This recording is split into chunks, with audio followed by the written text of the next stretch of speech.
Mga igan, baha na naman sa maraming lugar dahil sa Super Typhoon Nando at malalakas na pag-ulan dulot ng habagat. Ang hagupit niyan sa iba't ibang lugar. Caught on cam!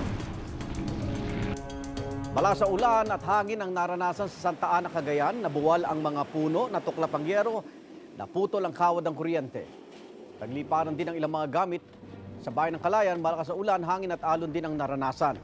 Pati sa bayan ng Kamalanigan o Kamalanyugan. Dahil pa rin sa hagupin ng bagyong Nando, na-activate ang flood warning device sa Chico River, dyan po sa Bontoc Mountain Province. Mataas umabot sa red level ang taas ng tubig pasado alas 3 ng hapon. Dumagasa ang tubig kasabay ng pag-ulan. At sa Metro Manila, ramdam din ang epekto ng pag-ulan. Sa Quezon City, umabot hanggang bewang ang baha sa Araneta Avenue. Hindi nadaanan ng mga sakyan ng lugar dahil sa baha. At sa bahagi ng Barangay Santo Domingo, may tumirik pang sakyan nang mapadaan sa baha. Sa mga pagkakataong ito, makakatulong sana ang mga flood control projects ng gobyerno. Ano ba dapat sana ang tamang ginawa para ito'y naiwasan? Yan ang ating alamin kasama si Jomar Figueroa, ang isang structural engineer. Good morning. Morning, Igan. At Jomar, paliwanag mo nga sa ating mga kapuso. Yung palagi nating naririnig, flood control projects na kung nagawa sana, o kung may nagawa, di ba? Yung iba, ghost pa nga makakatulong sa pagbaha. Unahin natin yung dike. Ano po ba itong dike na tinatawag? So, ang dike po ay kadalasang ginagawa natin sa tabi ng ilog. At ito ay gawa sa konkreto upang maproteksyonan ang nasa lupain na nasa ibabaw o nasa tabi ng ilog.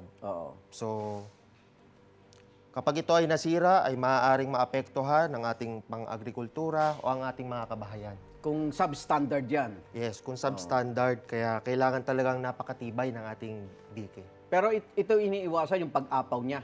Ganun ba? Tama po.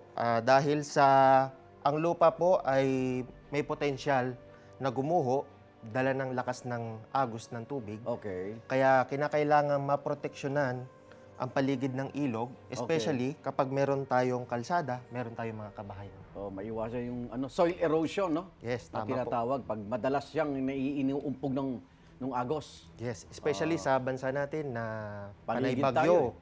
Sa Cagayan na halos ito yung Catch basin. proyekto. Tama. Okay. Ito naman, narinig din natin madalas yung riprap. Ayan, paliwanag natin, Engineer Jomar. Ano yung riprap? So, riprap po ay gawa sa bato at may ganyan itsura, okay. Tama. May mga reinforcement po tayo every layer. At ang kinaiba nito sa dike ay napapabagal nito yung pag-agos ng tubig dahil sa friction na nakukuha ng tubig sa mga surface. mga bato-bato sa ba mga yan? bato-bato. Okay. Yeah. So, kapag ito ay nasira, ganun din, katulad ng dike, ay maaaring magkaroon ng pagkaguho sa mataas na lugar.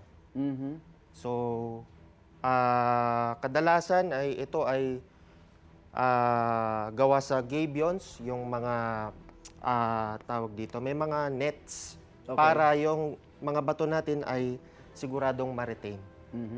Okay. Nababanggit din madalas yung pumping stations. Yan, yung dapat ay magbubuga ng tubig sa palabas sa mga mas malalaking bahagi ng dagat. Saan naman po ito dapat nilalagay, Engineer? So, dito, Igan, ay dapat ito ay nilalagay sa mga mabababang lugar kung saan naiimbak yung tubig. Naiipon muna? Naiipon muna dahil sa tubig ulan. At kailangan itong i-pump out sa mga karatig ilog o sa karatig dagat. At kapag ito ay nasira, yung na-accumulate na tubig doon sa isang lugar ay maaaring umapaw at magkaroon ng pagkasira sa ating mga pasilidad. Babaha na. Tama. Okay, isa rin po sa sinasabing pwedeng gawin para maiwasan natin o makontrol yung baha, dredging. Hindi Dredging. ba? So paliwanag natin, Engineer, sa ating mga manonood, ano po ba yung dredging?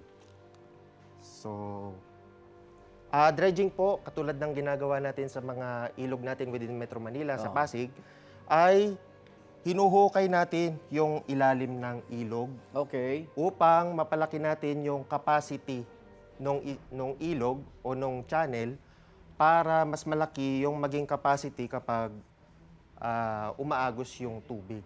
Pag bumuhos din ng ulan. Pag bumuhos Pero ang ang ulan, problema, yung hinuhukay natin lupa, saan dapat nilalagay yan? Sinasabi, gilid lang, kaya bumabalik eh. pwede rin siyang ilagay sa gilid, ngunit kailangan maisiguro ng geotechnical engineer Na hindi siya... na hindi siya Okay. babalik. Okay, may binisita pong project sa Bawang, La Union si Secretary Vince Dizon ng DPWH. May mga tubo na parang nakapatong lang daw. Ano pong naging problema dun sa project site na yan? Ayan, kung makikita po natin sa video, talagang substandard nga yung pagkakagawa. Okay. Yung mga bakal ay nagsisilabasan pa. Ano ba to? Dike ba to? Ayan, tama po, diki po Okay. yan, Igan. At nakita natin hindi pa tapos yung proyekto at hindi maganda yung pagkaka-install ng mga pipes. Ito po ang tinatawag na whip holes kung saan kapag during ulan ay nasa-saturate yung loob ng dike at kailangan yung tubig ay mailabas doon. Kaya nagkakabit tayo ng whip holes. Kaya sa nakikita natin, ayan, katulad po ng nasa Ayan, video. ano yan? Ano yung hawak-hawak na yan? Ayan po ang whip holes na medyo substandard yung pagkakagawa. Bakit substandard? Nakabaon pa siya at least 2 meters para masiguro na makukolekta yung tubig sa loob. Baka sabihin ng kontraktor, hindi pa nga tapos eh. Ayun nga po. Pero sa nakikita natin ay mukhang yan na yan. Ayan, ano yan? Ayun yung mga yun. Ba't hindi magkakadugtong ano? Opo. Nilalagay siya every certain meters. Okay. Okay. Ang layunin nito ay para matuyo yung loob at hindi laging saturated dahil may impact rin ito sa ating infrastruktura. Kapag nanatili yung tubig doon, maaari ding mag-collapse. Okay. Naku, kung maayos lang talaga yung ano, no? Pag sasagawa, baka bawas-bawas yung problema natin sa baha. Naku, maraming salamat, Engineer Jomar Figueroa, isang structural engineer. Magbabalik Thank you po po, unang Igan. hirit. Wait! Huwag mo munang i-close! Mag-subscribe ka muna sa GMA Public Affairs YouTube channel para lagi kang una sa mga latest kwento at balita. At syempre, i-follow mo na rin ang official social media pages ng Unang Hirit. Thank you! Bye-bye!